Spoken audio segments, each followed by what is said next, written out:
Hey Rebel Rouser, I'm Alan Voivod and this is Star Wars 7x7, your daily dose of Star Wars joy, and thank you so much for joining me for it. And thank you to everyone who helps support the creation and production of this show at patreon.com/SW7x7. So we're going to talk about various relationships within the Bad Batch, the interpersonal family dynamics as part of our deep dive episode related to The Return, which is episode 5 from season 3 of the Bad Batch. And even when looking at all the different combinations of interactions within the Bad Batch, I keep coming back to Omega and Crosshair as just the most interesting one of this season so far. But it's probably bound to be that anyway, because we've all seen the Hunter-Omega dynamic, we've seen the Wrecker-Omega dynamic, we've seen the Hunter-Wrecker dynamic, so yeah, that's kind of old hat to us. And really, I think out of all of those combinations, the most interesting that's developing is something that we've already talked about on the podcast, which is the role reversal that seems to be happening with Hunter and Wrecker. These are complicated emotional situations that our heroes are finding themselves in, and you would expect somebody like Hunter to perhaps have a better handle on things, but it turns out that Wrecker is actually the one who seems to be adapting most easily and also kind of letting bygones be bygones and welcoming Crosshair back into the Bad Batch and saying, as he does to Hunter, like, Omega trusts him and so that's good enough for me. So as much as Wrecker and Omega have this very playful dynamic with each other, like he's the fun uncle, right, comparatively speaking, he also is seeing how Omega is growing up, maturing, and is aware of her particular insights and emotional intelligence, and he kind of gets her in a way that Hunter just doesn't. And when we've talked about the Bad Batch previously, we've talked about how, it's almost like, a bunch of uncles raising a young girl, but now the dynamic is more like Hunter as the father figure, and that's where the sort of clash happens. Hunter's instincts are very protective, and he's also racked with guilt over Omega getting kidnapped, as Crosshair so, very deftly points out. But he's also a pushover with Omega, and that hasn't really changed. Anytime she challenges him about something, he's more than willing to say, oh, all right, I'll let you have your way. Like, she's not wearing him down necessarily. It's usually just kind of waving at him with a feather, and that's usually enough to do it. But the Omega Crosshair dynamic is actually becoming the focal point for character development and growth within the season so far. It's been the centerpiece of the plot development in episode 1, episode 3, episode 4, and episode 5, even though 1, 3, and 4 were all about the dynamic directly between Omega and Crosshair, and episode 5 is about Omega helping Crosshair in his attempt to integrate back in with his former squad mates. I mean, think back to the Crosshair of season 1 or season 2. Do you think he would have even offered a comment like, don't be so hard on Hunter, or don't think too badly of him, he's just being protective of you? Like, would he ever share that kind of insight with anyone, or would he just be quietly observing and keeping that kind of idea to himself? It's a display of empathy that we have not seen from him before, and Omega is helping to bring that out in him. And even a little bit of lightness in him as well, when, he says something and she's like, yeah, well, I'm the older one here, so, don't tell me what to do, little brother, and calls him little brother. And he actually kind of goes, huh, and almost laughs.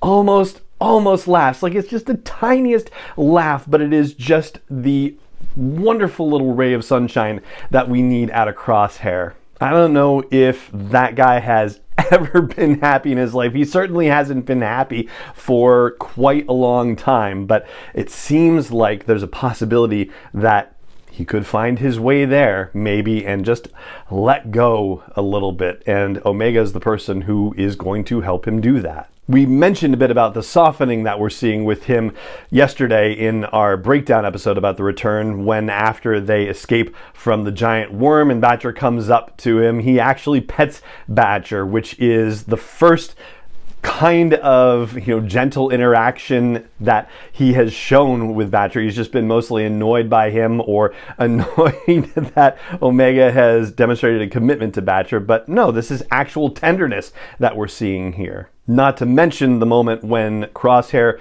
goes deeper into the facility on the outpost and finds all of the discarded helmets. And I assume, I haven't looked at it online, I'm just making a guess, but I assume that the first helmet he picked up had to have been Mayday's helmet, and him very carefully setting the helmet up on a crate and then going to set the others on a crate. That in its own way is a beautiful acknowledgement of his comradeship with the Regs, who he used to look down on, and now he doesn't anymore. He understands that they're all in the same boat together, and maybe that's, part of Omega working on him, and maybe that's something that he just came to on his own, or maybe it's some combination thereof. The other thing, of course, is the talking business. So as we discussed, Omega has been saying, I want you to talk to him, don't argue with him, referring to Hunter. So she's actually trying to coach him as far as his behavior. He has been a very reticent person. He is about as,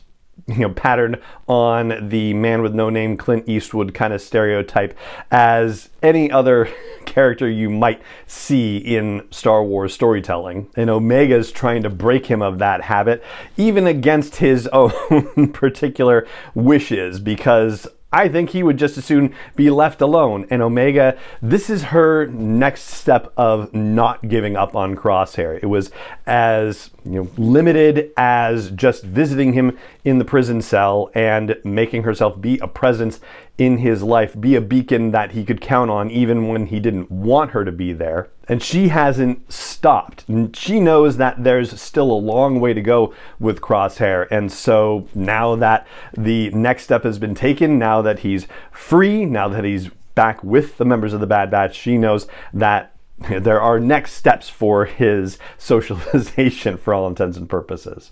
I gotta say, I get a little fearful for that too, because in season 2 of the Bad Batch, we saw that Omega and Tech were starting to develop a relationship, and comparatively speaking, that was kind of similar in the sense that Tech, for his own particular different reasons, did not necessarily interact well with others, from a social perspective, and there are definitely very good reasons for that, of course. But the two of them finally seemed to make a connection with each other, and that was great until then Tech got himself killed, sacrificing himself for the rest of the squad. And I could see a world where Crosshair would make that kind of decision now as well, though for entirely different reasons.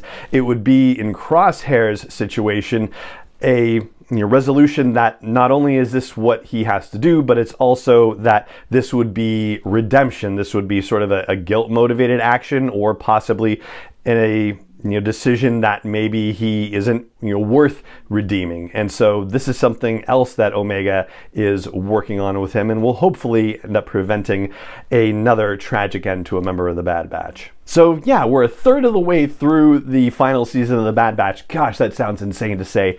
And yeah, 4 out of 5 episodes, definitely putting that dynamic between Omega and Crosshair front and center. And I'm really enjoying it, and I hope you are too. And I'm very excited to see how it continues to develop, because this is definitely the most dynamic story arc, character arc, interaction situation that we've gotten this season so far. And that's what I've got for you on our deep dive inspired by episode 5 from season 3 of The Bad Batch. That's The Return, and that's going to do it for this episode of the podcast. If you enjoy this daily dose of Star Wars joy, there are a couple things that you can do to help bring it to more Star Wars fans, and they're really easy. One of them is leaving a rating or review on your app of choice if you haven't done that already. Another is hitting the subscribe or the follow or the like or the join button on your app of choice, whatever they like to call it. And a third thing is to just tell other Star Wars fans that you know, whether you know them online or in real life or both, just let them know. And there's one other thing you can do if you are interested in supporting this one-man show. You can go over to patreon.com/SW7X7 and support the creation and production of it. And those 7s, by the way, are the number 7s in both cases, just to help you find it more easily. And it just remains for me to say thank you so much for joining me for this episode, as always, and may the Force be with you wherever in the world you may be. 7x7 is not endorsed or sponsored yet by Lucasfilm Limited, Disney, or 20th Century Fox, and is intended for entertainment and information purposes only. Star Wars, the Star Wars logo, all names and pictures of Star Wars characters, vehicles, and any other Star Wars related items are registered trademarks and/or copyrights of Lucasfilm Limited, or their respective trademark and copyright holders. May the Force be with them. All original content is copyright by Star Wars 7x7. We hope you love it.